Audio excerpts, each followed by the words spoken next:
This episode of Geek's Guide to the Galaxy is made possible thanks to support from listeners like you.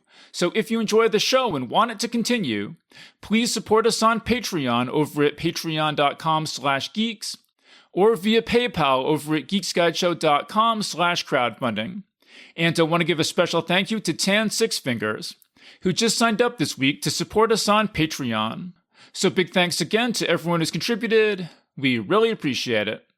All right, so now let's get to our show.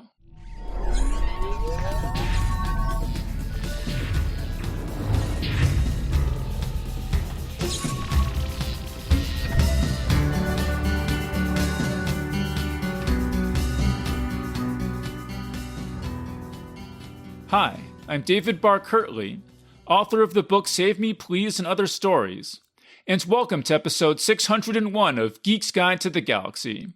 Today on the show, we'll be discussing fantastic fiction at KGB, a monthly reading series in New York City that's featured authors such as Joyce Carol Oates, China Mieville, Peter Straub, and Samuel R. Delaney.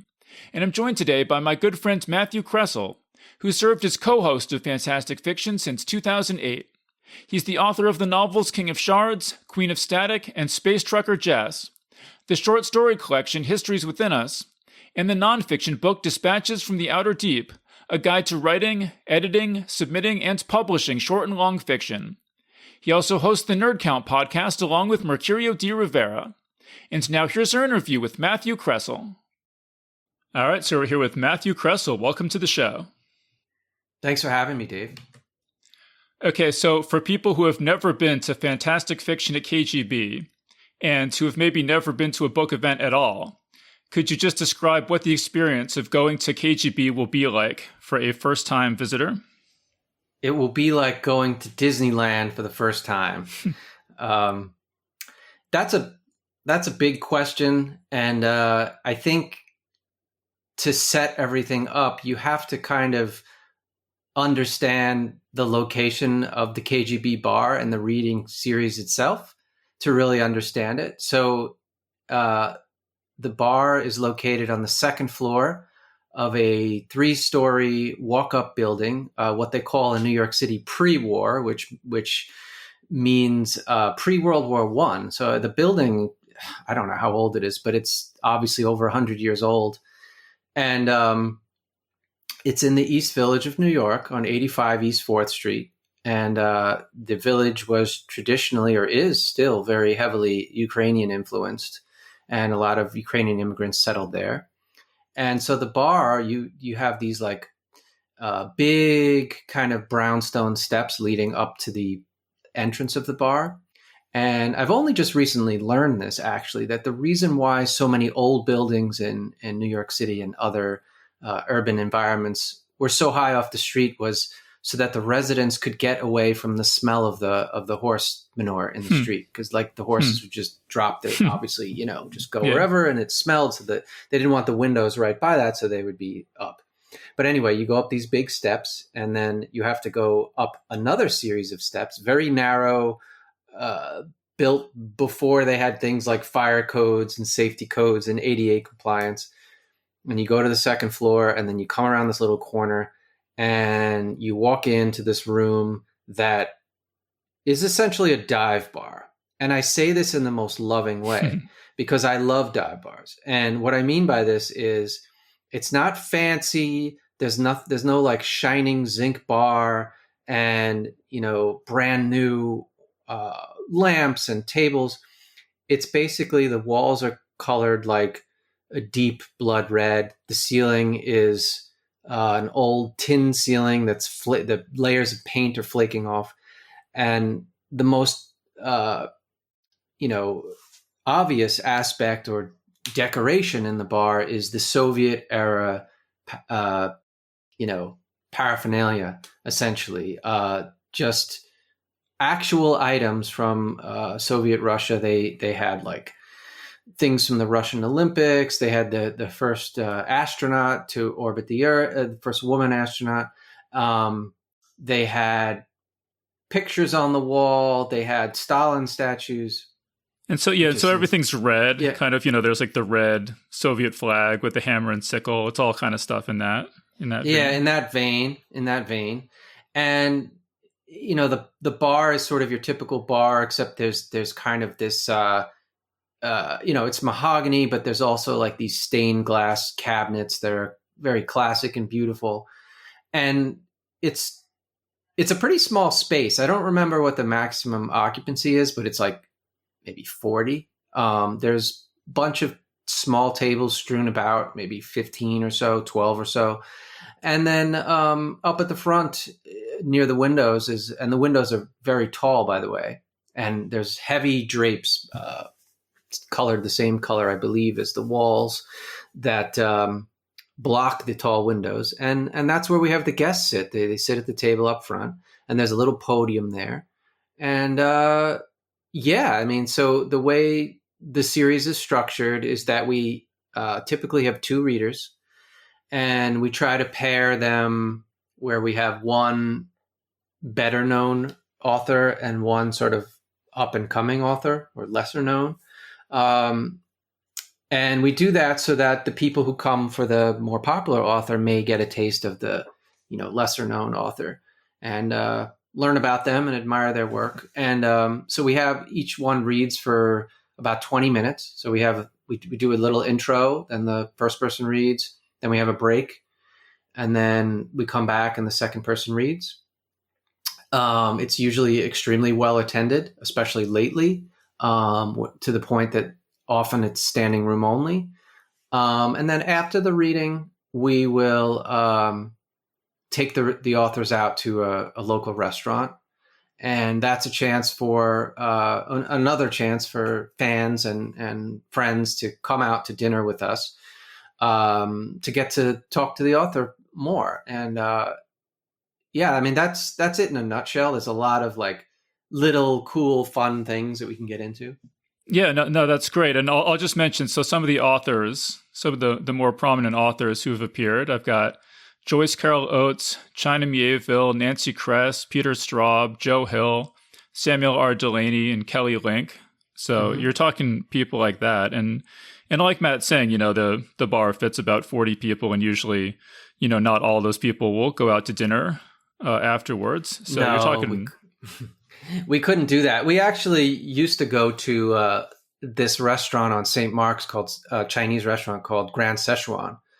And we would sometimes get about 30 people coming to dinner. And then, the thing about Grand Szechuan, which was great, was that they would have circular tables with lazy Susans in the center. And so, each table would seat 10 people, sometimes 12. We'd squeeze them in. And so you could get like 30 plus people coming out to dinner.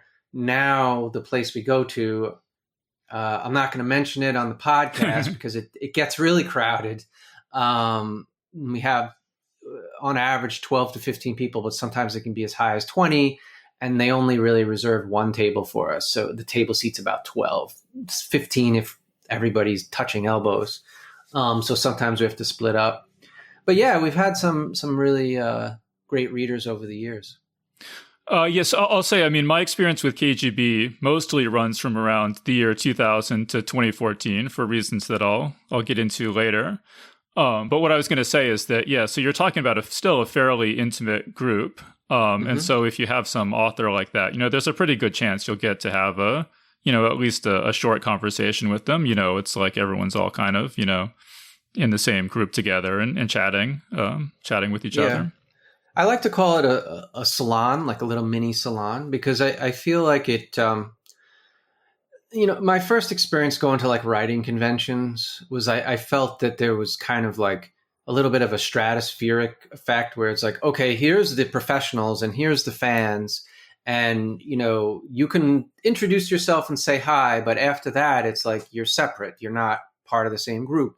Whereas, I intentionally try to evoke this is I just try to make it a more casual atmosphere where like people will come up and talk to the author. And, we attract people from the publishing industry. We get editors, publishers, copywriters, whatever, reviewers, but also just fans. And like, people will come, they'll discover the series, they'll come and they'll say, oh, this is great. I get to just sit and hang out with all these people that are doing things that I love. and friendships are made. And yeah, I just feel like it's a much more casual, relaxed atmosphere than a convention. Although it does feel in some ways like it's a 2 hour convention. Like kind of that same energy atmosphere you might get by going to a convention, by hanging out with people you want to hang out with, but only for one night.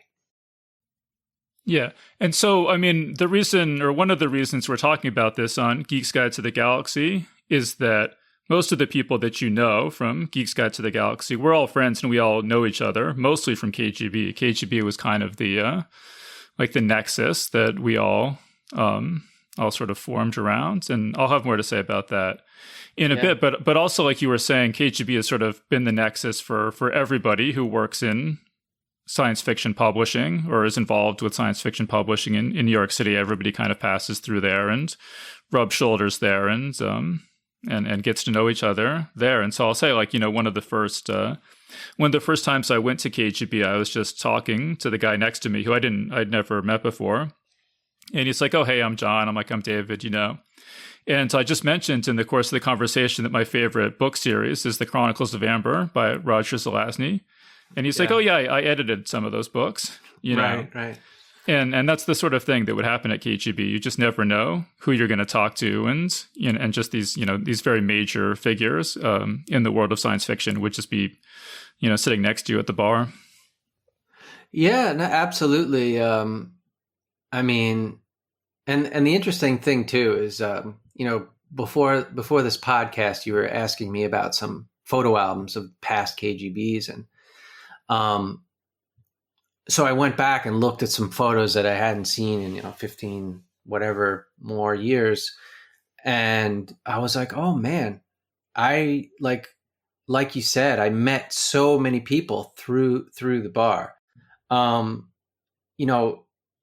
Is it a nexus? It could be. I don't know if we're like the only connection for people in the New York City area for the spec fic community. I mean, there are other series, and there have been other series. Some aren't really going on anymore, but like we're probably the longest running one, I think. And it definitely attracts a core audience. Although I think it's changed quite a bit. I do remember, Dave, that you used to come, and I thought you were going to talk about JJA, John Joseph Adams. And I always remember, like, you guys had like what we used to call the JJA posse, like your group. And then we would have like the Altered Fluid posse, which somehow they would associate with being my group. But I was just one member among them. But it's a great place to just come and meet people in the professional, working in the industry, and like you said, just bump shoulders with someone. Yeah, no, I'll definitely have more to say about John Joseph Adams as this conversation goes on. I mean, if people don't know, he's my best friend, and he was the best man at my wedding. And we met at a couple different events, but it was really at KGB that we really, got to know each other and, got to become good friends and got connected with all the other people who kind of formed the core of the Geek's Guide to the Galaxy group. But before we continue, I should say, because I didn't mention this, I co-hosted the series with Ellen Datlow, right? So it's like, I don't do it alone, obviously. Like Ellen and I assume we're going to get into it, but like, she's my partner in crime. Like I couldn't do this without her. Yeah. So, we'll get into the history in just a second. The other thing I was going to mention, though, is that, like you say, I've been going through the last couple of days, going through all the old photos and all my old emails and texts and everything, searching for the term KGB just to see what came up. And I came across one message that I had sent, or like one conversation I'd had with my wife, Stephanie. This was before she was even my girlfriend, I think. But we were talking about going to some literary event, and she said, "Oh, do you want to invite the whole gang?" And I said, we can try, but in my experience, I can only really get people to come out to KGB and NERSIF, the New York Review of Science Fiction reading series. Mm-hmm. So, if those two things didn't exist, and especially KGB, I don't even know, how many fewer friends I would have, and so on. Yeah, I mean those two, and especially KGB, really were just the opportunities for socializing, more so than anything else. Yeah. I mean, I'm thinking that I've met a lot of people through KGB, and our Altered Fluid, the writing group I'm part of, Altered Fluid. We met a lot of our members through KGB, and they would come to readings, and we were like, oh, we all seem to get along with this person. And here's a few of their stories online that we like. Let's maybe invite them to a meeting, and if they want to join, I think a lot of people came through the group that way. Yeah, so that's kind of the intro for what the series is and why we're talking about it on the podcast. So let's now get into the history of. I want to start even with the history of the KGB bar, which I did some reading on, and I think is really interesting. But so what do you know about just the history of the bar itself? So I always knew that it was a speakeasy for Ukrainian socialists. That was always a thing that I knew. And I recently found out that it was a casino owned by Lucky Luciano.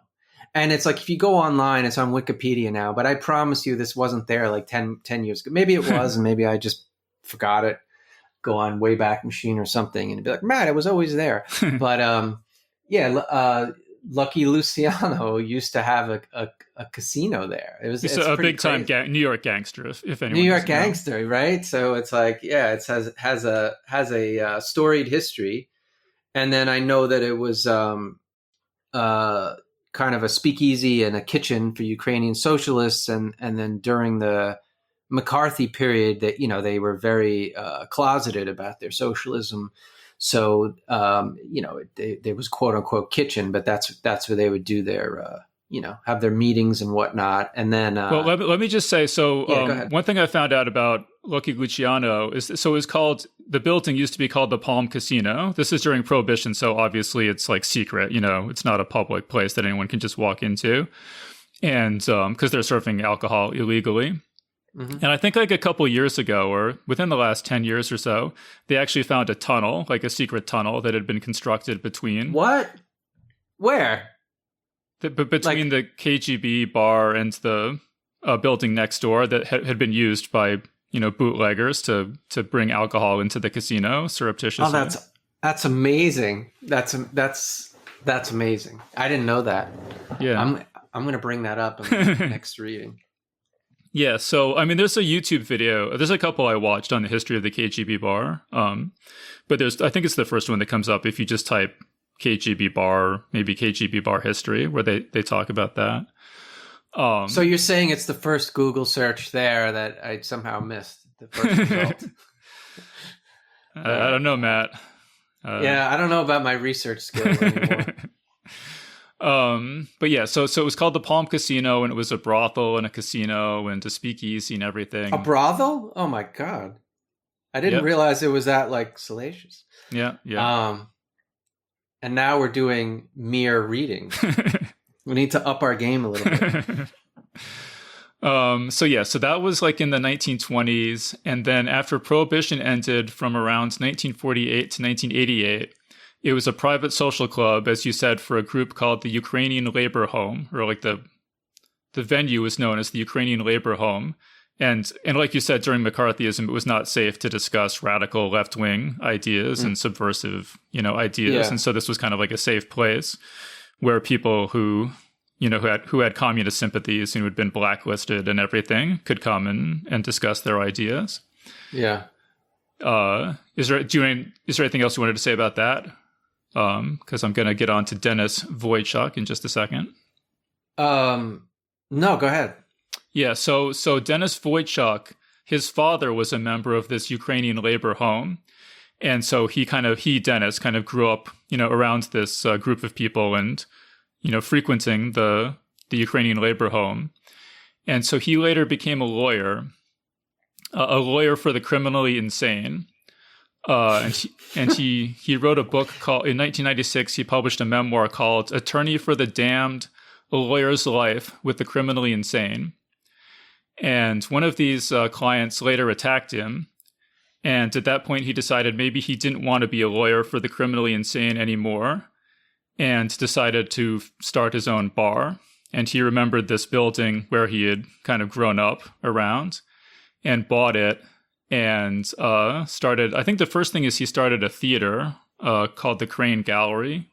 I think it was originally an art gallery, but it became sort of an art gallery and theater, for plays and things like that. So that was the first thing. And then, I don't know, Matt, do you want to pick up the story or should I just keep going or? No, keep going. Your research is probably much deeper than mine, so keep going. Yeah. So at some point he decided, there was this, at that time, unused space on the second floor. And he decided he was going to turn it into a bar. And it still had all this like communist, socialist propaganda stuff, just kind of stored up there. And so he thought it would be cool to turn it into a bar and take all this stuff and use it to decorate the bar. And he wanted to call it the KGB bar, obviously after the, Soviet intelligence service. Mm-hmm. But when he applied for he had to get some sort of license or something to open a bar from the city. And they said, no, we don't like communists. We don't want a bar called the KGB bar. And so he went back to them and said, well, I've already got this thing called the Crane Gallery. This is like Crane as in Ukraine. Sorry, I forgot to explain that. I've already got this thing called the Crane Gallery on the first floor. So this is going to be the Crane Gallery bar on the second floor. It has no connection to the Soviet intelligence service, And they kind of relented at that point. Like, okay, you can call it the Crane Gallery bar. And so that's kind of the colorful story of how all the stuff came together. Yeah, I mean, oftentimes we get if we're promoting something like a reading, or as we'll probably get into some of the fundraising that we've done, we get people who get very angry.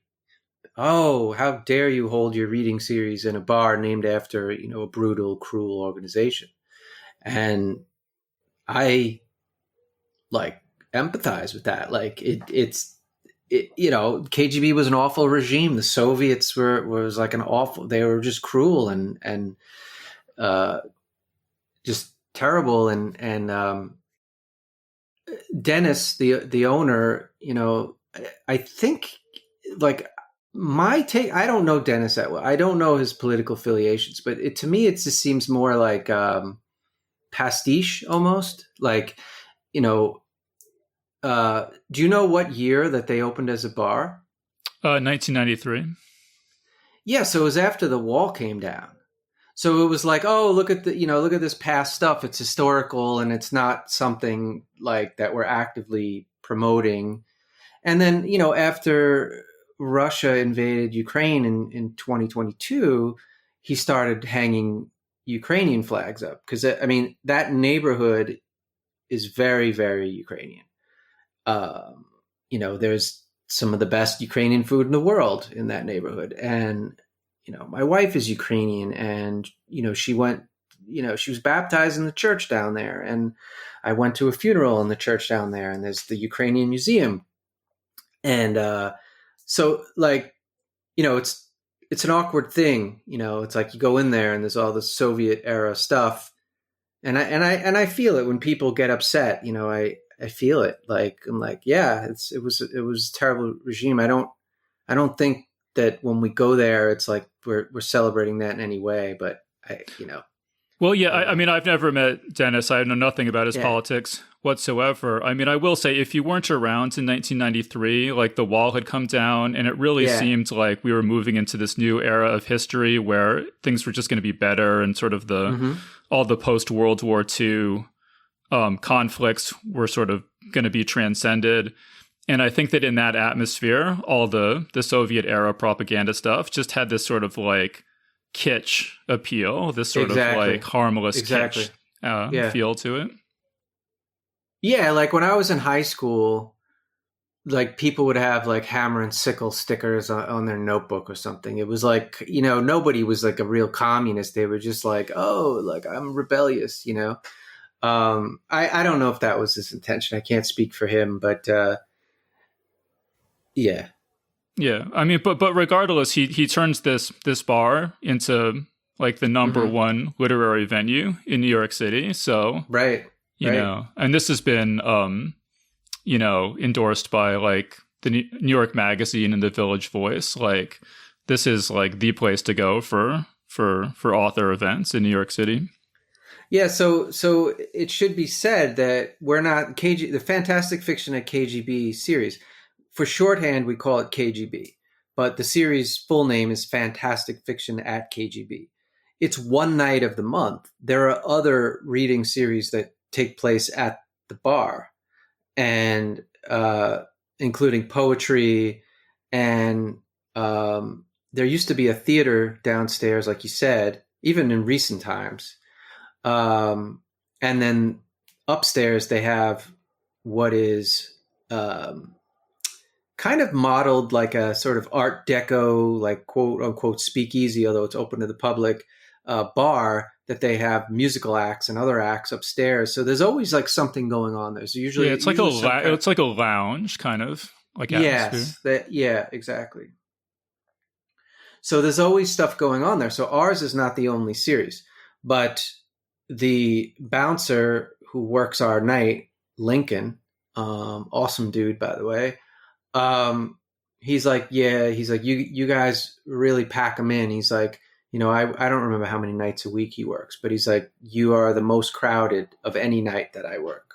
And I was like, okay. And, yeah, I mean, I'm not saying we're the most crowded, but we're up there. Yeah. No, that's great. And so so talk about the where did the Fantastic Fiction reading series come from? Like, who started it and when? So to my knowledge, and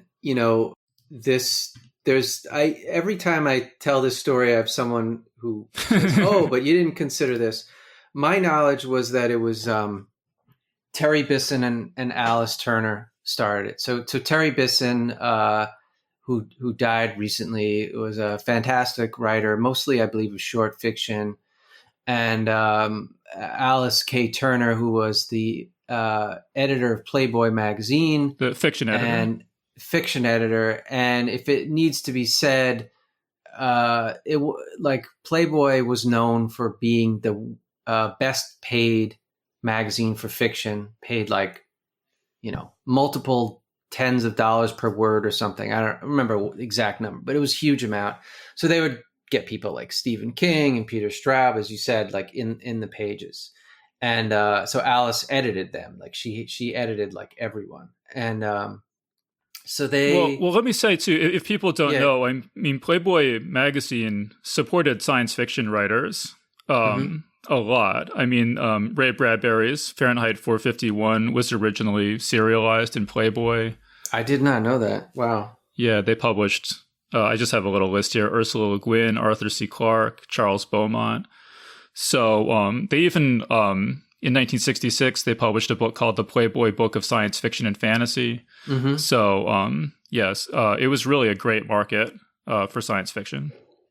Yeah. So the two of them got together, and originally, my understanding was that they felt that quote unquote mainstream writers, or what we might call today literary writers, and spec fic writers, and speculative fiction is an umbrella term for like fantasy, science fiction, horror, that they were doing the same thing, that they were just borrowing from each other. And rather than have this like dichotomy, this division, let's just show that we're all doing the same thing. So I think it started off as a way to sort of bridge that gap.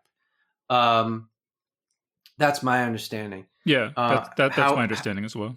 Yeah. However, at least since I've been doing it, and before I started, since I've been attending, it's always felt just mainly focused on spec fic.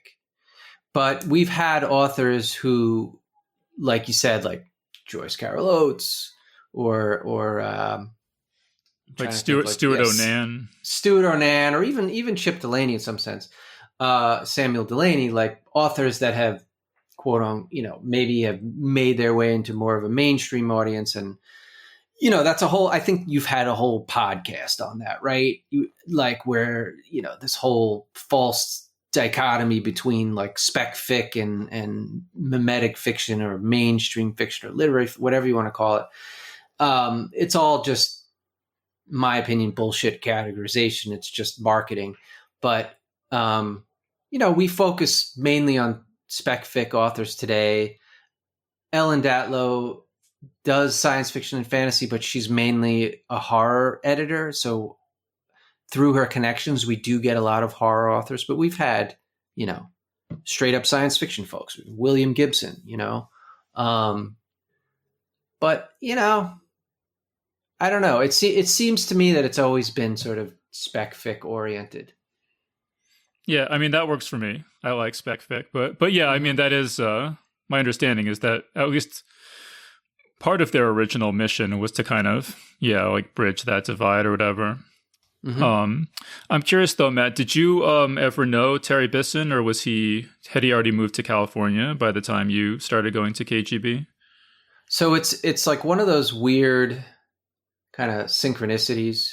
But I never actually met, well, that's not true. I met Terry a couple times, but so I took a class at the New School that was taught by Alice Turner. And the very first time I met Ellen Datlow was at Alice Turner's house. And I remember very explicitly someone asking her if they needed to copyright their stories before sending it off to a publisher.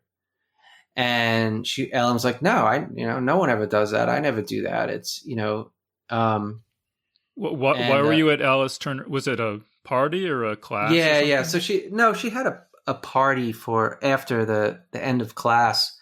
Near the end of class, like she threw a party and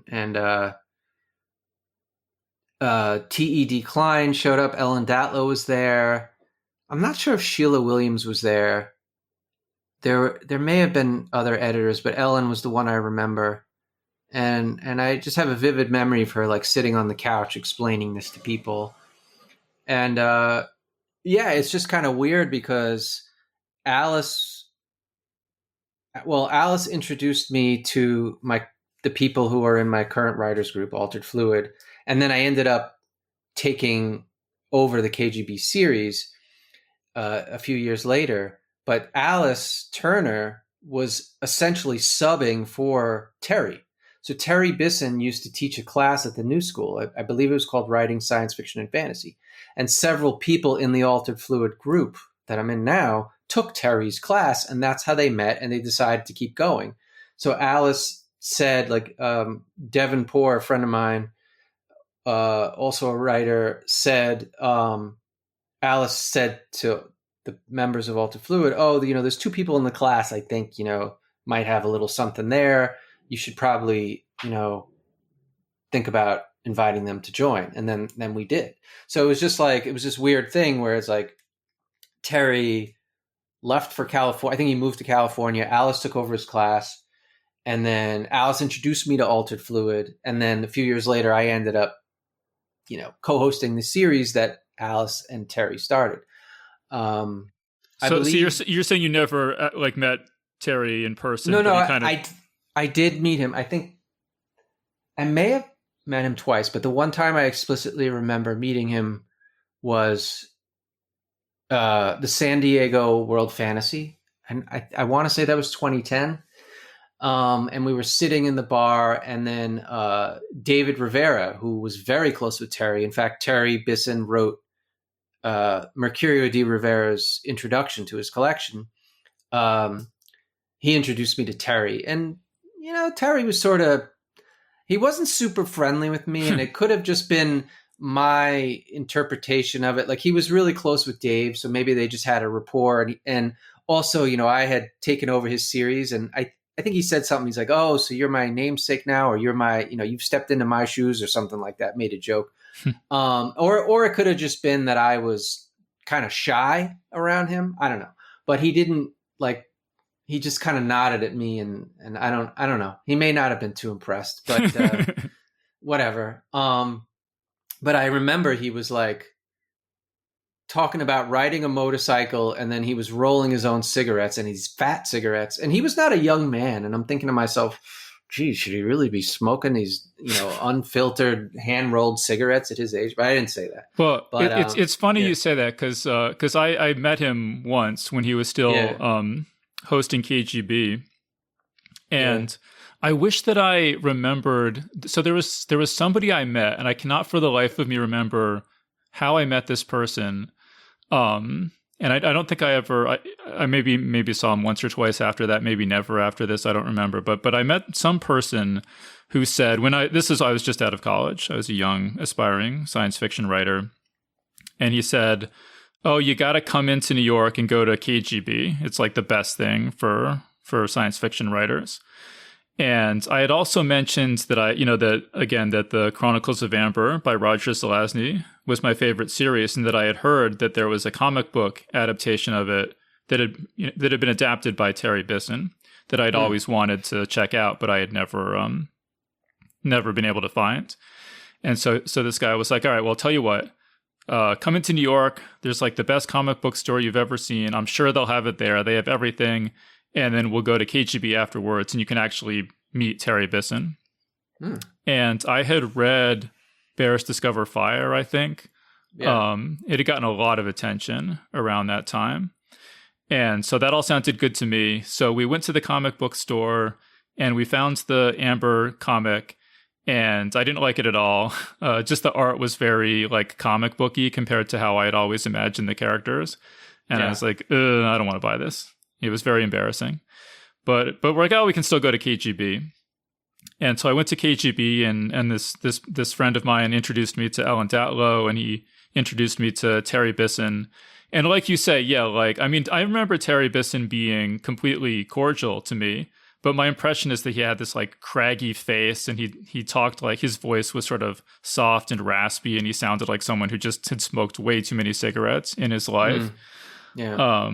And I don't even remember what we talked about. I probably told him I really liked They're Made Out of Meat, which is one of my favorite short pieces of science fiction. If you haven't, if people listening haven't read it, but yeah, that was my my first trip to KGB.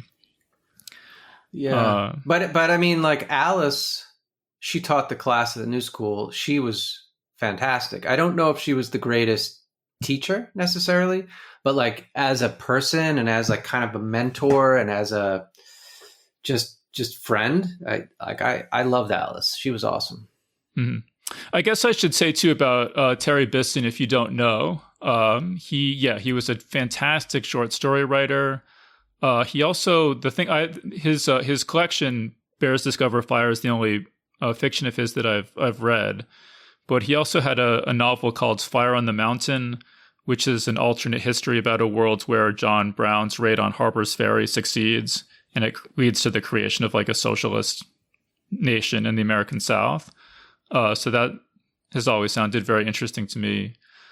He also edited this series for PM Press called the Outspoken Authors series, where they have like a couple of short fiction pieces and then also interviews and essays, on some, with science fiction authors who have, some sort of political bent or, who are really opinionated and stuff like that. He also, he finished Walter M. Miller Jr. Walter M. Miller Jr. is famous for writing a novel called A Canticle for Leibowitz. I think you were on that panel. Right, yes, Matt, I where was. we talked about it. Yeah. And he had written a sequel called St. Leibowitz and the Wild Horsewoman that he had never finished. And so after his death, the publisher got Terry Bisson to finish it. Terry Bisson also wrote the novelizations for Johnny Mnemonic and The Fifth Element. So yeah, he had just done a lot of stuff in the field. Yeah, he was big name, and obviously like, oh, and by the way, he also started a series in San Francisco called SF and SF. And that series is also still going. So two of the series that he started are still going. And that's the biggest science fiction reading series outside of New York City in the world, as far as I'm aware anyway. So yeah, definitely had a huge impact. I also want to talk about, so you mentioned, so Alice K. Turner and Terry Bisson started the series, and then after a couple of years, it got taken over. Alice Turner stepped down after she stopped editing Playboy, and Terry Bisson moved, as you mentioned, to California. And so for a while, Ellen Datlow and Gavin Grant were sort of in charge. So for people who might not know, do you want to just say who are Ellen Datlow and Gavin Grant?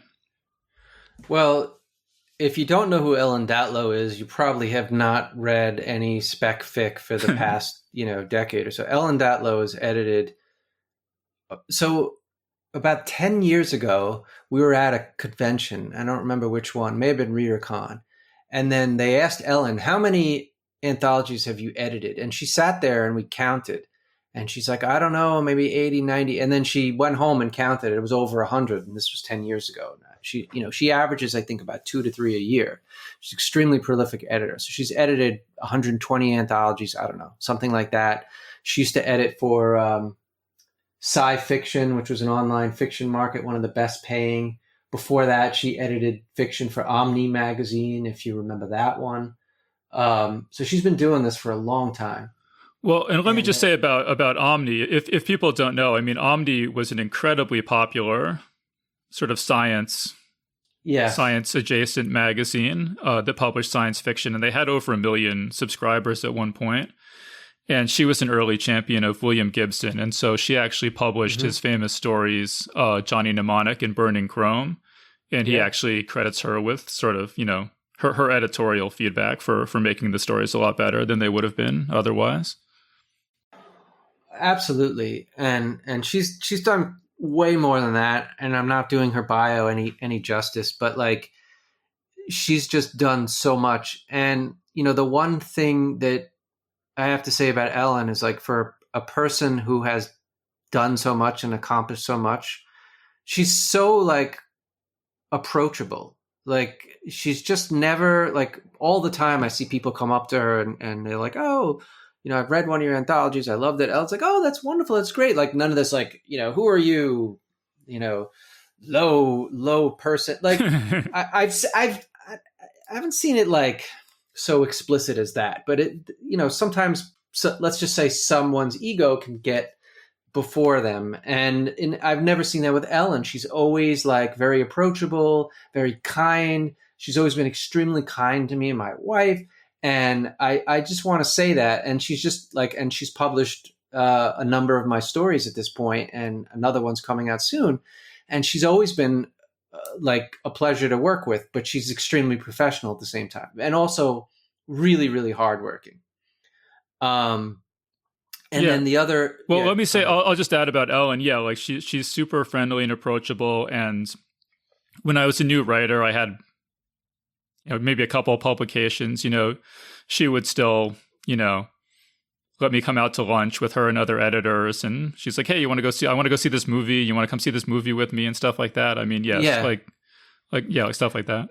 She has like a coterie of friends in every city that she visits. So every time she's in a city, oh, I'm seeing my friend so and so, and they all go out to lunch or dinner or whatever. And then the other host was Gavin Grant. So Gavin, I don't know if he still writes, but he used to write short fiction. He's married to Kelly Link, and together they run Small Beer Press, which publishes like novels and collections and an occasional zine called Lady Churchill's Rosebud Wristlet. It's like a very like high quality literary sort of boutique publisher. Like everything that they publish is something that they believe in and want to champion. Yes, and a lot of their stuff does surprisingly well, considering it's a boutique publisher. And then some of the stuff has been like resold to like a one of the big publishers, but. So Gavin was kind of my introduction to this series, although I did know Ellen. So I had started a magazine called Sybil's Garage, a zine, so it's like basically this self-published little print magazine that I would have printed. And then I would solicit stories like any other magazine and pay authors. And it was called Sybil's Garage. And Gavin was really, really helpful, especially early on with getting started with that. And then like I he'd sell Sybil's Garage at his dealer's table at conventions. And if I had a question about publishing. So I also published one anthology, Paper Cities. It won the World Fantasy Award. It was edited by Katerina Sidia, who I just saw for the first time in 10 years at ReaderCon this last month. But anyway, Gavin was really awesome. And he was doing it, I don't remember how many years he was doing it for, maybe 6 or 7. And he was driving down from Northampton, Massachusetts, which is like 3 hours at least with no traffic. Well, because I'll explain. Like he and Kelly used to live in Brooklyn, so it made sense for them to host KGB, and then they moved to Northampton, Massachusetts, and so they kept doing it. They were doing it for a while, which is an unbelievably grueling trip to make just to host KGB just for one night. But it's worth it. I think I would. Do it. So like Gavin one day was like, "Hey Matt," I think it was an email. And I have to look for it, but he's like, any interest in taking over the series? So I should rewind a little. Like I started going to the series in like, I want to say 2004 or 5. This woman in our writing group was like, oh, you guys really have to go to conventions and you have to go to KGB, kind of like you, where they were like, you should really check this thing out. So I started going, really liked it. But I would often sit in the back and, they had, at the time they had this Russian beer called Baltica, and I really liked the stout. So I would sit in the back, I'd drink my stout and listen to readings and, kind of anonymous, just drinking. And, I was friendly with Gavin. I would talk to Gavin. Sometimes I would go out to dinner with them after in the group, as I mentioned. And I guess maybe they saw me showing up regularly. Gavin saw that I was, I think Ellen Datlow may have just published one of my stories. I don't remember. And he was like, hey, would you like to take over for me as host? And my first instinct, believe it or not, was no. Like I was like, no, I just want to. I didn't say this, but I was thinking like, I just want to sit in the back, drink my beer, and listen to stories. And then when it's over, I go home. Like I don't want responsibilities. Like that was like my 20s and early 30s was like, avoiding all responsibility at all costs. Like I was like, no. And I called David or told David Rivera about this. I don't remember how he found out, but he called me and he reminded me of this. He called me from court. He's an attorney, and he called me from court and was like, no, whatever you do, don't respond yet. So he basically, him and I think Chris Dykman, I think we were at like a writing group meeting, and they were like, oh, you absolutely should do this. You absolutely, like, what are you thinking? Like, this is going to be great. And they were right. They were 100% right. And in like hindsight, it's like, of course it's great. I've gotten to like sit next to and talk to some of my favorite writers, become friendly with them, and like go take them out to dinner and like host them and just like hear all this great fiction and hang out with all these great people. I've met like hundreds, maybe thousands of people, as you said, through the series. So it's like, why wouldn't I want that? But like the past me, the younger me, was just like avoiding responsibility.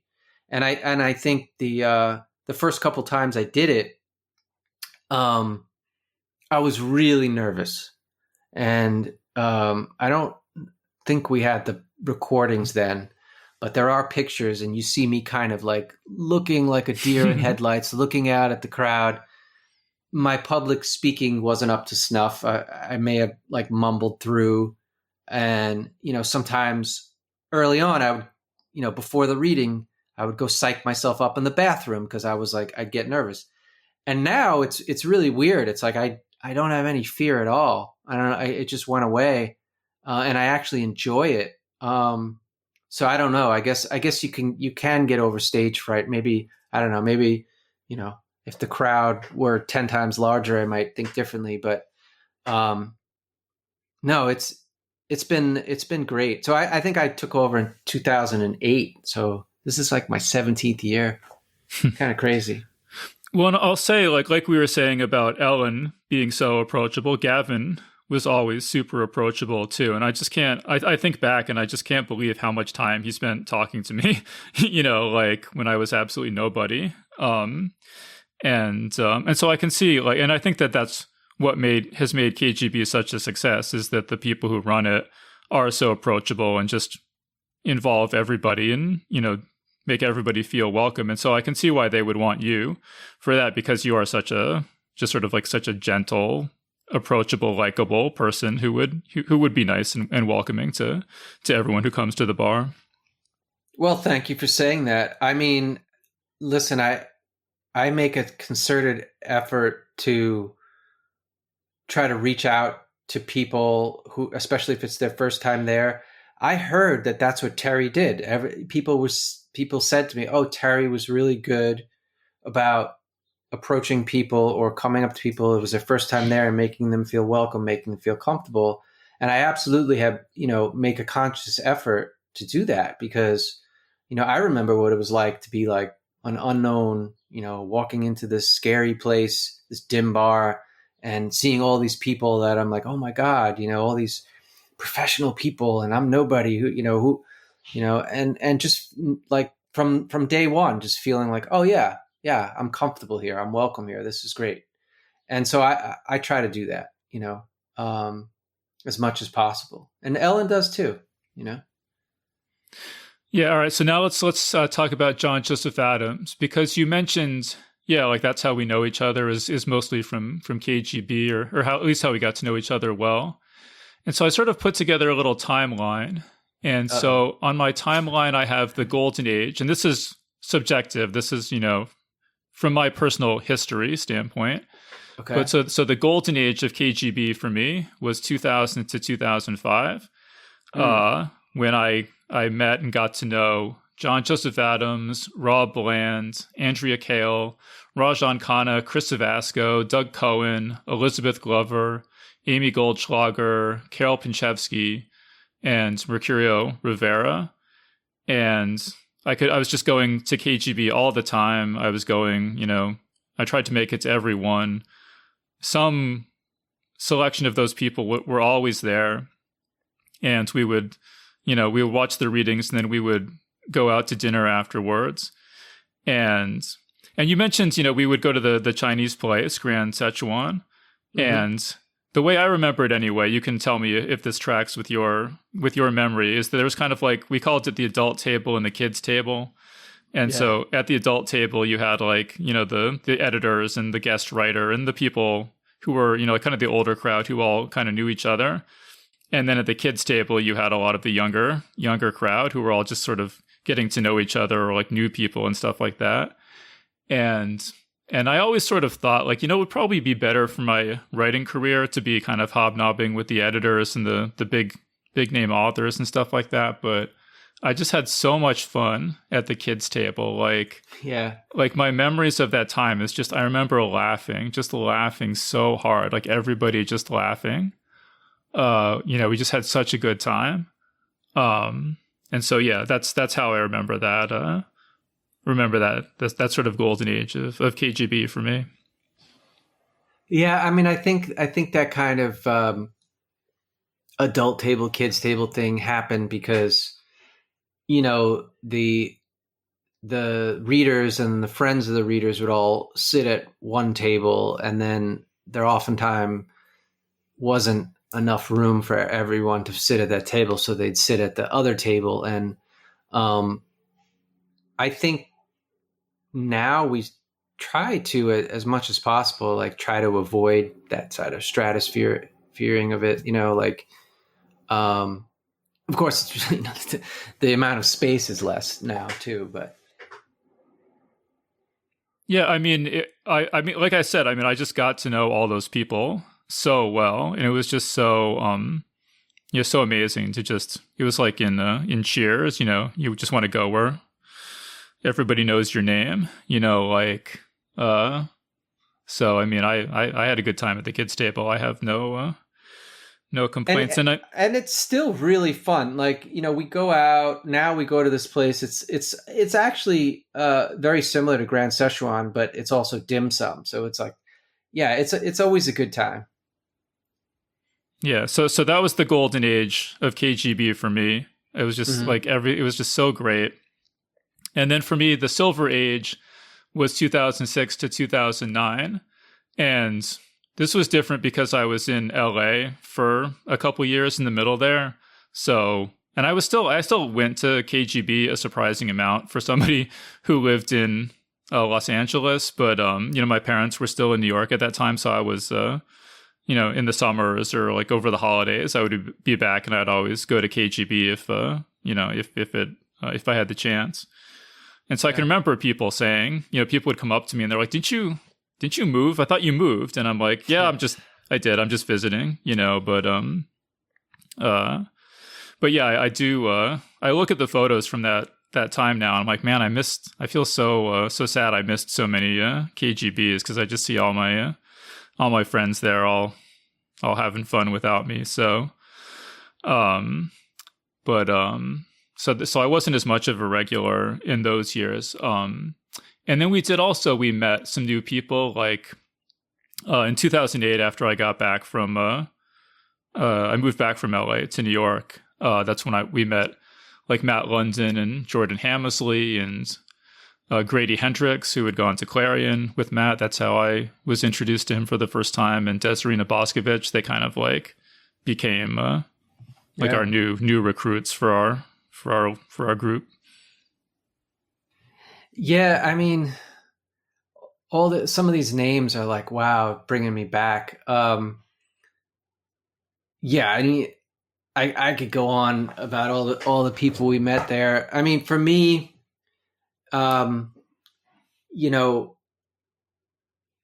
honestly, right now, I think we're in a golden age. Like I'm in a golden age because I don't know if this was something you were going to get into, but during COVID, okay. Well, let's save that for a little bit later. All right, gotcha. We'll get to that. I mean, yes. Yeah, so this is like what I define as the golden age and so on is mostly like in reference to how much time I was able to go, like how often I was able to go to KGB, and how I was just able to go less and less over time for various reasons. And so, it has nothing to. It's not a reflection on the quality of the event. No, I get it. And I'm glad that I wasn't even hosting then, but like that it was so memorable for you. I think that's amazing. Yeah, but so then kind of like another thing that happened was that people started to move away. So like I think Elizabeth Glover was kind of the first member of the group to move away. She went to Philadelphia. And then obviously John Joseph Adams moved away, and Rob Bland and Chris Savasco.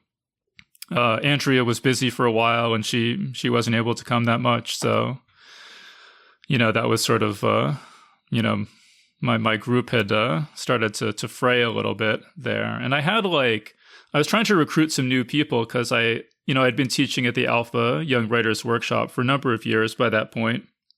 And some of them, a few years later, were now college graduates and were moving to New York and trying to get like jobs in publishing and stuff like that. So I was kind of hoping we could bring in some new people that way. But I don't know, around that time there was the 2008 financial crisis, and a lot of people who came to New York just weren't able to find good jobs and kind of hung around for a couple months and then left. So that was another, another downside to that time. Right. I mean, I think I came in April of 2008. but I had been going for a number of years, and like all the people you mentioned, I became friends with too. And I do remember that a lot of people in the so-called JJ posse just started to move away over the years. It was like you were getting picked off one by one. Yeah. Well, John and Rod, they moved away for love, Yeah. Chris Savasco's wife got a really cool job. She's an oceanographer, so they moved to Myrtle Beach. So it was all like good opportunities for people, but yeah, it did affect the number of people who were at KGB. Yeah. And then we get into, so I have on my timeline here, I marked as the Dark Ages. So this is when, Matt and Jordan finally moved away. Desirina moved away. But then I basically had to stop going to KGB in around 2014, mostly because of podcast related stuff. So right. So at one point, the Geeks Guide was on Wired.com at this point, and they said, "Hey, we'd like to move the podcast to Fridays. We think more people would listen to it if it was coming out Friday morning. Could you do that?" And I was like, "Yeah, sure. I mean, that sounds good if you think that'll work." And I had not really considered that. And also, we shifted the show from bi-weekly to weekly around that same time too. Mm-hmm. And I hadn't really considered like, oh wait, if I have to turn in an episode, for every single Friday, that means I have to finish it by Thursday, which means I'm going to be working on it Wednesday night every single week. And KGB is on Wednesday nights. So unless I was really, really far ahead, I wasn't able to go to KGB anymore. So that was very sad. Yeah, it happens, unfortunately, that things just get in the way. I've been kind of lucky that I haven't missed too many. Occasionally I'll be traveling. This month I was away at Worldcon and I missed, but usually, I usually miss less than one a year. Yeah, and so you started to talk about COVID. So I guess we can get into that. So this is I moved to Steph and I, my wife and I moved to Texas right around the time the pandemic started. So we were gone at this point. But so what tell us what it was like hosting KGB when the pandemic hit. Well, the pandemic was pretty awful, obviously, and so New York City went on lockdown. I think it was like mid-March. And so I forgot who we were scheduled. It was Robert Levy and somebody else. And then I emailed Ellen. I said, Ellen, I don't know if we should be meeting. It probably isn't a good idea. And then she's like, yeah, I was dreading it too. And then we sent an email to the readers and they're like, oh, thank God. Because we were also fearing this as well. And I was like, well, maybe we should try to do something virtual. And then so we ended up doing a live stream. We ended up hosting it on YouTube Live. And the thing about that worked out for us was that we were able to get people that we couldn't normally get. So, and then we were also able to have a live chat, like a Q&A afterwards. So when you do it on YouTube, you can have the live chat running alongside the live stream, and people can log in from all over the globe and ask questions, which was not something that we had ever done before. So, we were hosting from our own home. Ellen was in her home. I was in my home. And, I tried to still make it an event. I would crack open a nice beer that I had bought and light a candle. And then we'd have a little green room with the authors where we just chat beforehand and kind of warm up. And then, okay, now it's 7:00. We're going to go live. and we would go live, and then you would see like the live stream numbers go up, and sometimes we'd get up to 100 people just listening live, and then more than that, watching the recording, because it was recorded on YouTube. And so I think that, like, and after the readings, we would just kind of have discussions. Like, we would just kind of just talk, and it became this way to sort of get through the lockdown, because I think we all had anxieties about what was happening, and it was this really nice way of like staying connected with people during a period where it was really hard to stay connected. And then we had like people asking really good questions too, because we don't really have time or the ability to do like a good Q&A at the reading series, but like online, we were able to facilitate that a little more easily. And so, yeah, we had people from Pakistan, we had people from South Africa, we had readers from Washington State, England, Barbados. It was just really nice to be able to do that because we couldn't meet in person. And then I think... Well, I'll say you were able to get like William Gibson and Kim Stanley William Robinson, these really heavy hitters who it might have been harder to get to. Yeah, to come to New York. like William Gibson is not going to like fly to New York and come to a small little reading series, and not because he wouldn't, but I think he would just be too big of a draw to like go to a small bar. Or maybe he would, I don't know, but that was really cool. Again, super nice guy, and both of them, they were pretty awesome. And I'm a huge fan of both of their work as well. And so that was just like real honor to be able to get to have them read for us and just chat with them a little bit outside the reading. But then we came back, I think it was October of 21. So how many months is that? Was it 18? March plus to October? Yeah, about 18 months, let's say. And, there were like 5 people in attendance, people wearing masks.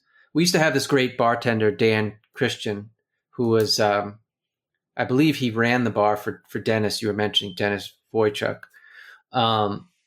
But Dan was switched to another night.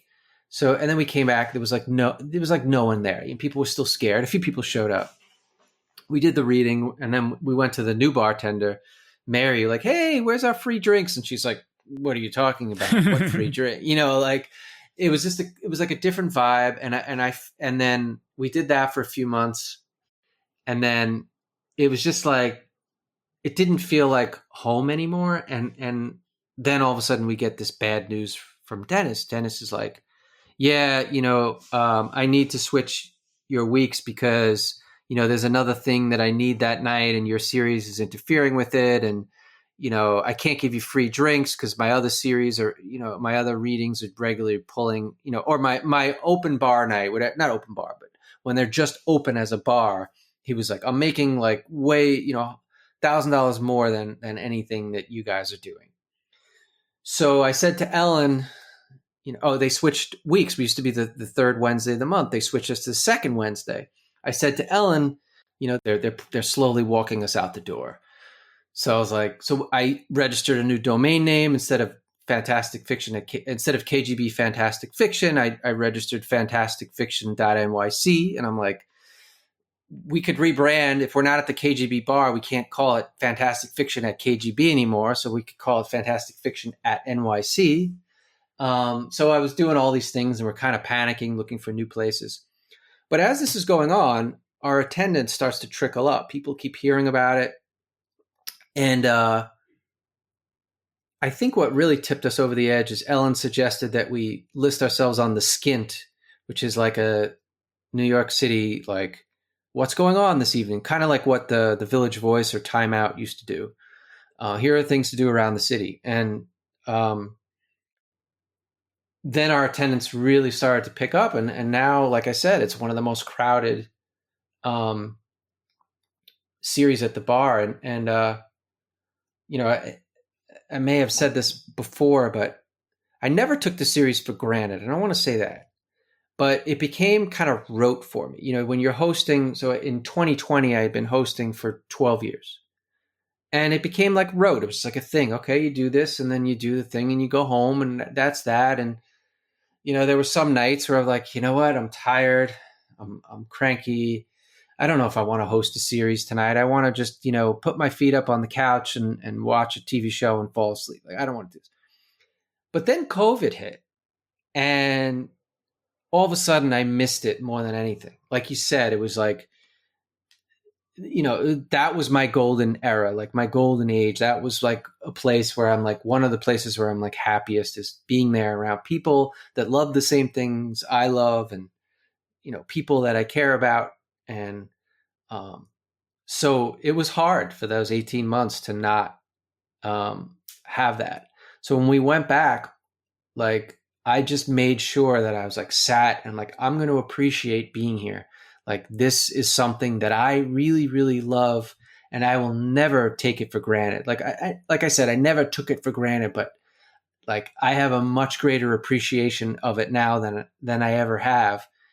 And I've heard from people who watched the live stream when we did it during COVID say to me that, yeah, this was like a lifeline for them. Like, this kept them going. This kept them connected through that difficult period. So that was nice to hear. Yeah, well, I mean, part of the reason I wanted to do this episode is, I interviewed Matt a few episodes back, and in preparation for that, I listened to a bunch of interviews that he had done, like recent interviews. And so I heard this. I heard you tell this story about how KGB was kind of on life support for a while, and and I hadn't been aware of that, and that made me very sad to think about it possibly going away or changing forms dramatically or something like that. So I was thinking, I should do an episode to give whatever whatever of a publicity boost I can to the series. And then you guys announced this fundraiser, and so then I was like, okay, well, this would be the perfect time to do that. Yeah.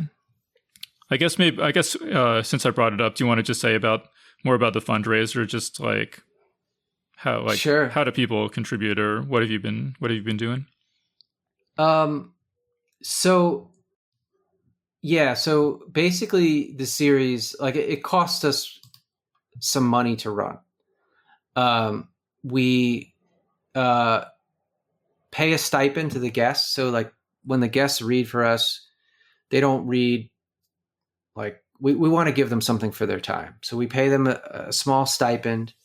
We pay for the drinks at the bar. The drinks are no longer free. We buy them one drink at the bar, and then we take them out to dinner afterwards.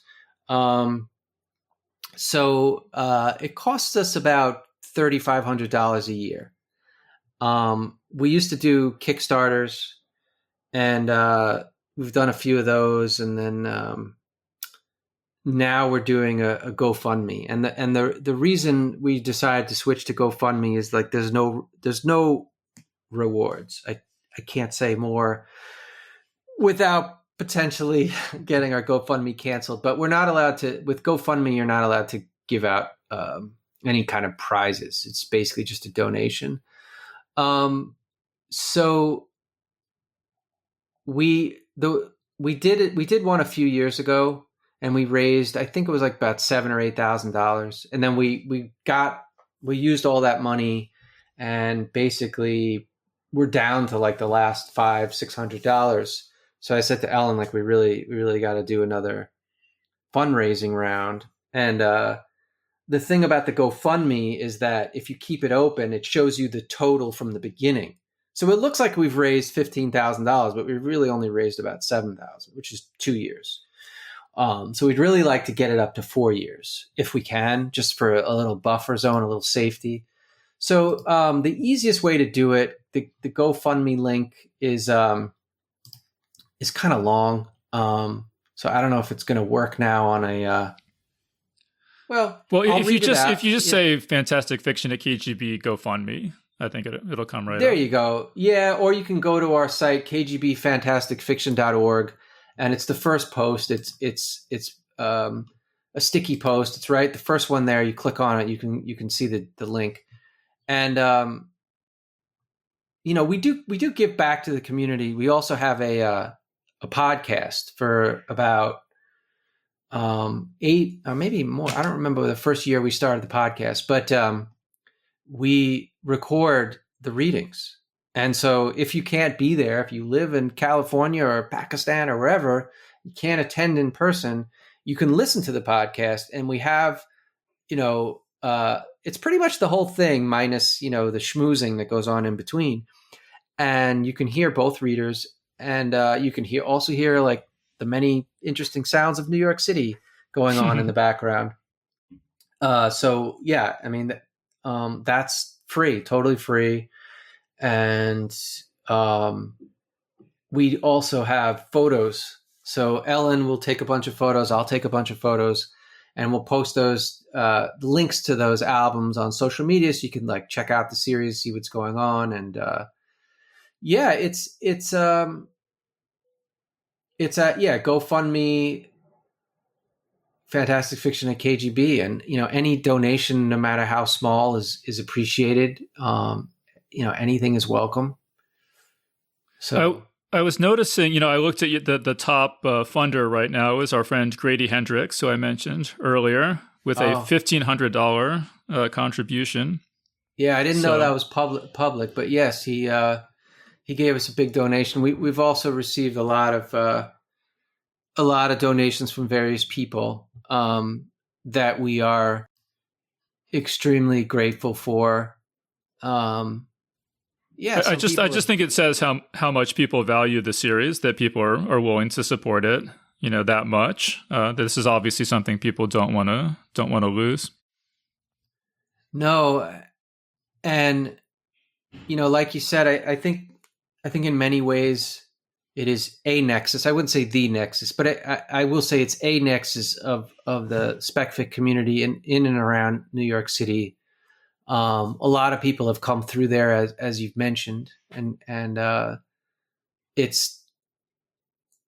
think it's an institution worth keeping going for as long as possible, and Ellen and I won't be around forever, and we hope to pass the torch at some point. And I don't know the future of the KGB bar. I see Dennis sometimes. He shows up.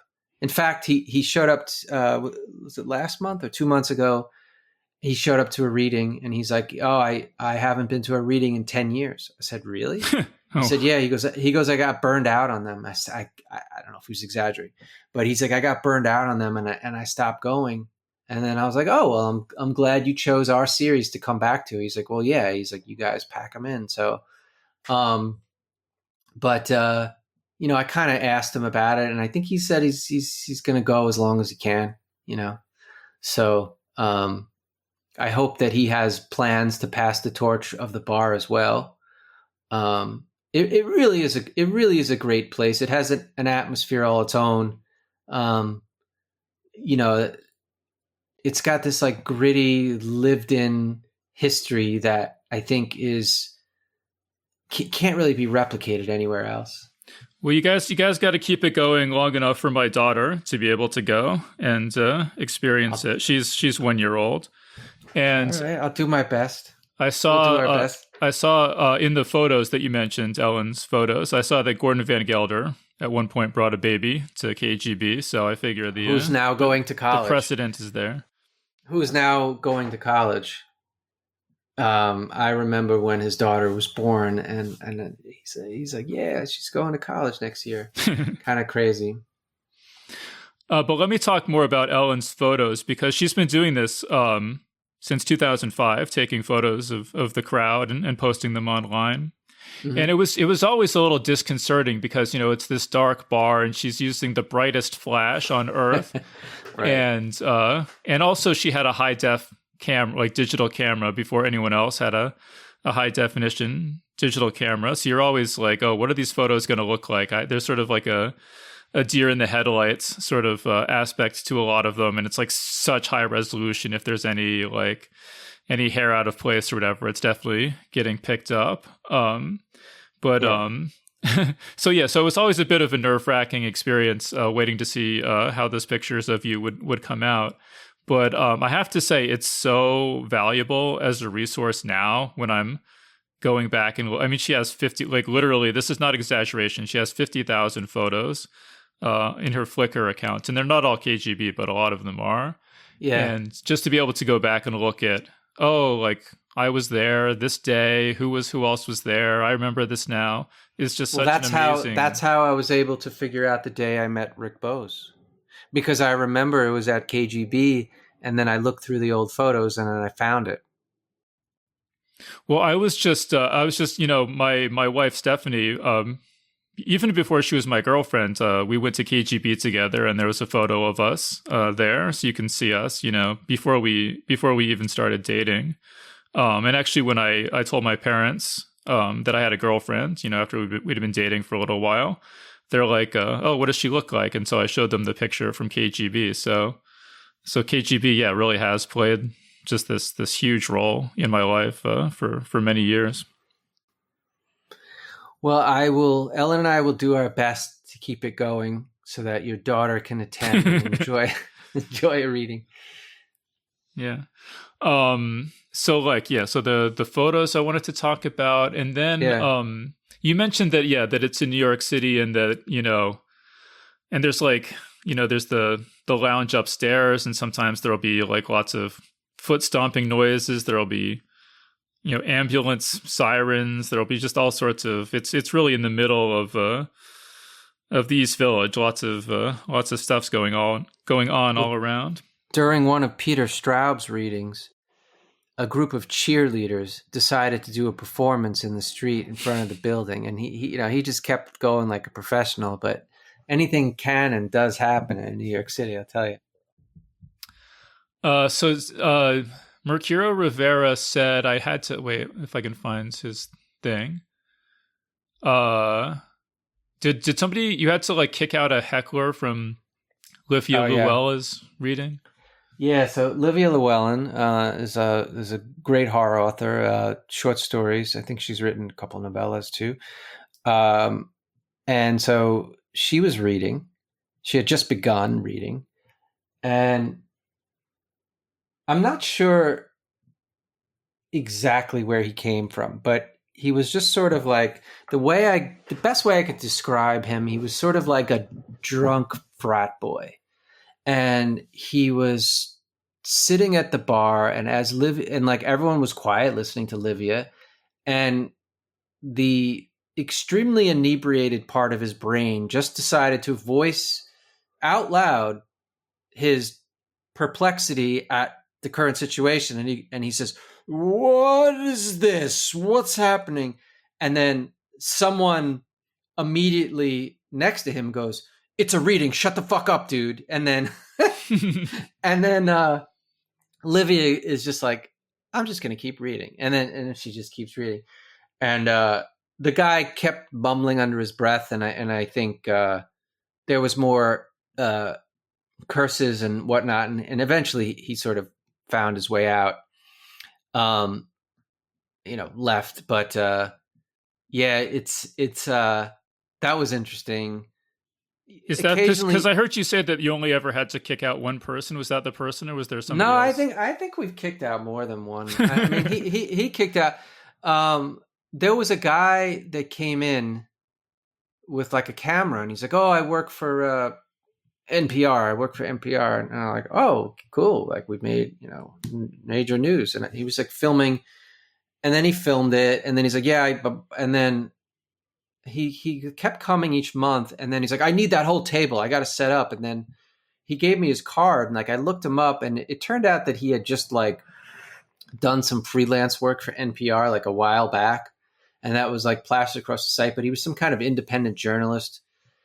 But it was like, I can't explain it. It was like he just had no professionalism to him, and then he was just being really rude to people and like needing to take a table of 4 for his one little camera. And then I said, "Well, what are you doing with these videos?" And he couldn't answer me. And then I was like, "No, you can't come in here anymore." So we kicked him out.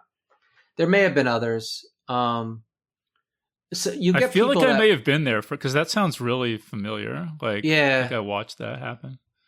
and there've been people like sometimes people wander in and they're just there for a drink, or maybe they heard about the bar through some travel guide, and they're there for a drink, and then the readings start, and they're there for like 30 seconds, and then they wander out, and I'm thinking to myself, I'm like, just you know what, like just stay for 20 minutes, like it's okay, you're not gonna melt if you listen to some fiction, like I don't know, like just sit there for a minute. And then the other one I thought was funny was there were these two young women, and they were from Italy, and they were like, "Oh, we heard about this through so and so," and I'm like, "Who's that?" "Oh, she's an influencer." I'm like, "Really?" They stay like then some influencers mentioning the series, and they stayed like for about half of the first reading, and then they left, and I was like, "Oh, okay." Like again, I get it. Maybe fiction isn't your thing, or spec fic isn't your thing, but like I don't know. If I went to a different country and I was in some like really weird, interesting art thing going on, I would probably just stick around just for a few minutes until it ended. Like it wasn't going to go on for 2 hours. Like I don't know what they thought was happening, um, but yeah, most people that are there know about it, so they'll stay. Well, Yeah. when you mentioned the guy taking up the whole table, that kind of reminded me because, like back in the day when all my friends would all come, we wanted to be able to sit together and talk in the bar. And it's like you said, it's this kind of small space. And so if you don't get there early and get a table, you might just end up spread throughout the bar and not be able to catch up with your friends. So there was a period of time where I was showing up like 45 minutes early. I was like determined I was going to be the first one waiting at the door. Well, that doesn't work anymore. That doesn't work anymore because our bartender, for whatever reason, does not like to open the bar until 7 or like 6:55. So like a lot of times we're standing outside the bar on the steep steps that I mentioned. And we've talked to them about this. We're like, in the summer, whatever, but like in the winter time, like that really sucks. If it's raining, it sucks. Like, come on. So I don't know. We're working on them on that. So like they don't really open it until like 5 minutes to, or sometimes they'll only let like the hosts in or the guests in, because the bartender likes to set up and she doesn't want anyone in the bar while she's setting up. And then I'm thinking, well, can you set up a half hour earlier so you could let us in?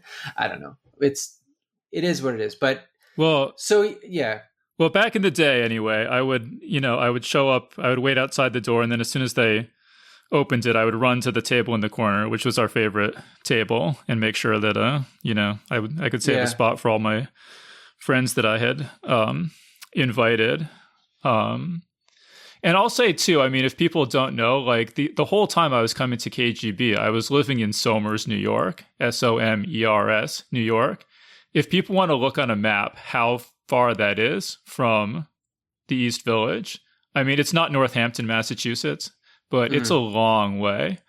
It's like, maybe 2 hours on the train to, counting everything to get there. So, and then it was also, 2 hours or possibly even 3 hours if I missed my train, because the trains only leave Grand Central every hour at that time of night. So I just want some appreciation from everybody who ever saw me at KGB, how much time I had spent getting to every single one of those events.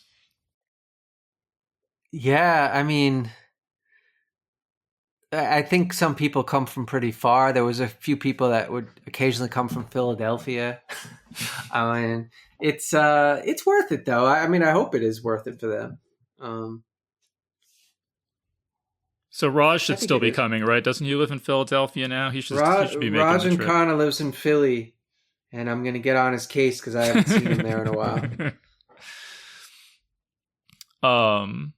I'll also mention, like, this is kind of a funny thing. So like I mentioned, I was going through all my old messages, just searching for the term KGB to see what would come up. And I had completely forgotten about this, but back in 2016, Fran Wild emailed me and said, "Hey, it was great seeing you at KGB last night.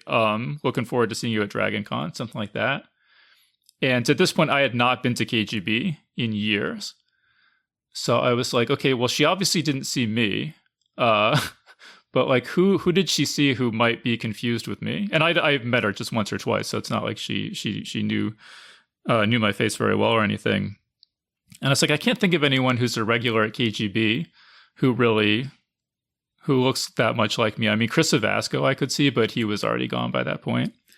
So I always kind of wondered, or at least at the time I sort of wondered, who that could have been. Do I have some doppelganger coming to KGB? Someone impersonating you, yeah. I mean, maybe you could look at pictures from that night. Okay, well, so that's so it occurred to me. Yeah, okay, so you came to that a lot faster than I did. But yeah, I was like, wait a minute, there's pictures from every KGB. So maybe I'll look at the pictures and see who was there that night and see if I can figure out who might have been confused for me. And so I don't know, this is just a theory, but I did notice that there was a person there named David Batista, and he was sitting like in my usual spot, dressed exactly like me in a black t-shirt, and his name is David B. something or other. So yeah, David, he still comes to the series. He's a nice guy. I like David. Yeah, he still comes. So that's currently my leading theory and he still impersonates you. So like I said, those photos, excellent resource for for doing research. All right, so we're pretty much out of time. I guess the last thing I just want to bring up is if other people want to start up KGB fantastic fiction like events in other cities, do you have any advice for them? Because I did see that you published an article.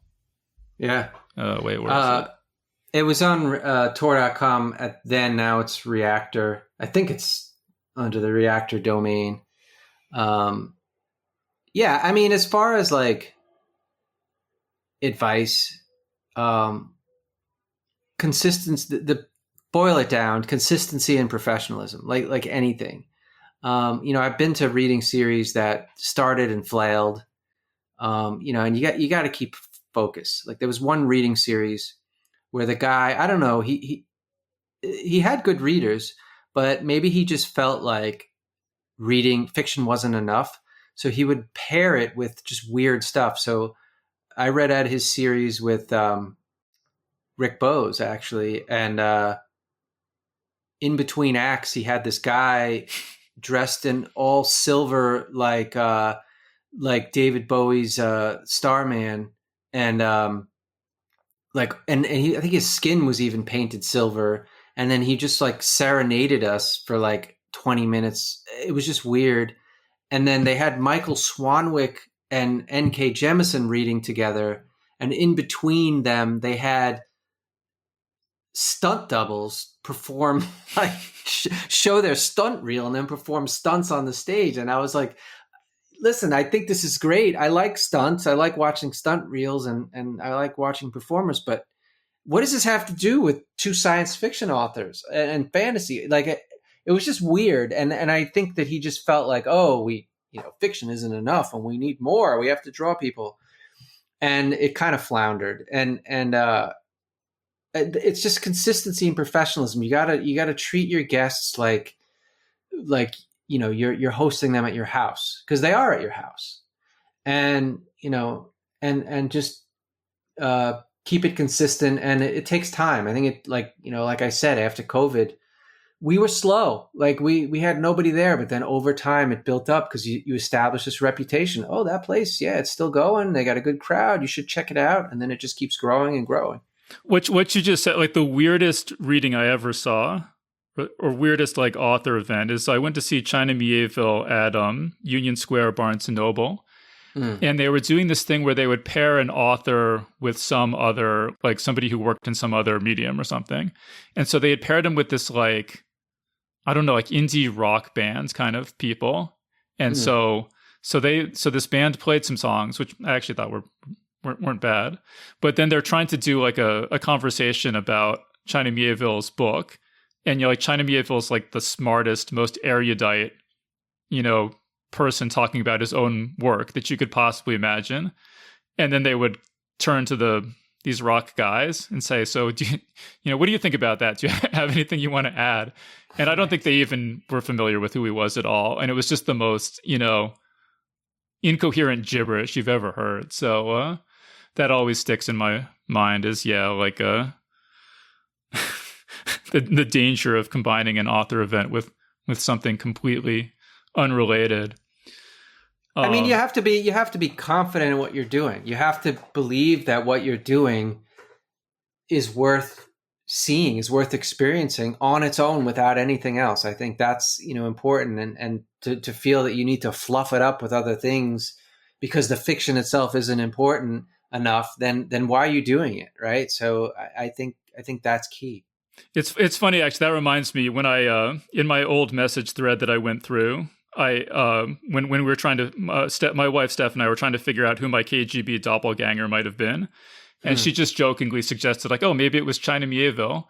And I was like, oh yeah, I'm sure China Mieville is just so sick of people coming up to him all the time and being like, wait, are you David Barr Kirtley? And he's like, no, I'm merely China Mieville. And they're so disappointed. On the other hand, I've heard that China Mieville has a lot of people that try to dress up and look like him and act like him, apparently. I've heard this from a friend of his. I can't tell you who, but apparently that's, so there are a lot of China Mieville. He has even more doppelgangers, than I do. Yeah. Yes. Yeah. And I guess, so I found the link or the title of that article, of Matt's article. It's called How to Run a Successful Reading Series. And as you mentioned, that's on Reactor. Yeah. And I think it's still pretty accurate, even though I wrote that a while ago. Because I have thought about maybe trying to get something started here in Austin, because you absolutely should.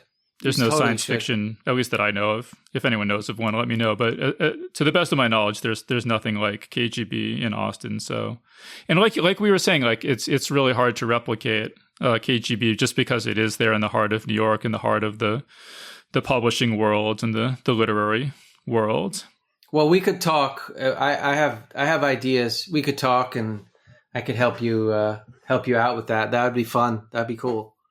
Yeah, totally. Yeah, let's do that. I mean, we should wrap up this episode here, but maybe offline, or maybe we can come back sometime and talk more about that subject. Because that would be. I do miss KGB a lot, especially going through all these old photos in the past day or two. So it'd be great if I could get something similar going here. Yeah. So for folks listening, if you're ever in New York City on the second Wednesday of the month.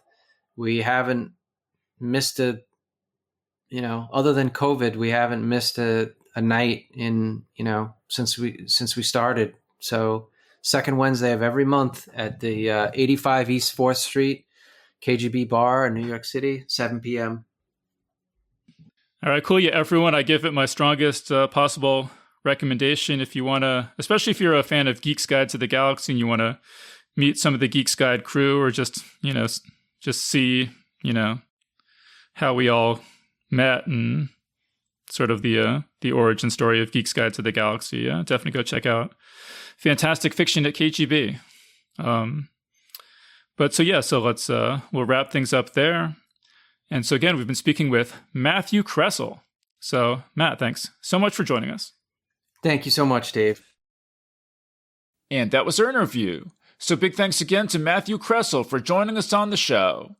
Geek's Guide to the Galaxy is made possible thanks to support from listeners like you. So if you enjoyed the show and want it to continue, please support us on Patreon over at patreon.com/geeks or via PayPal over at geeksguideshow.com/crowdfunding. All right, so that was our show. So thanks everyone for listening, and we'll see you next time.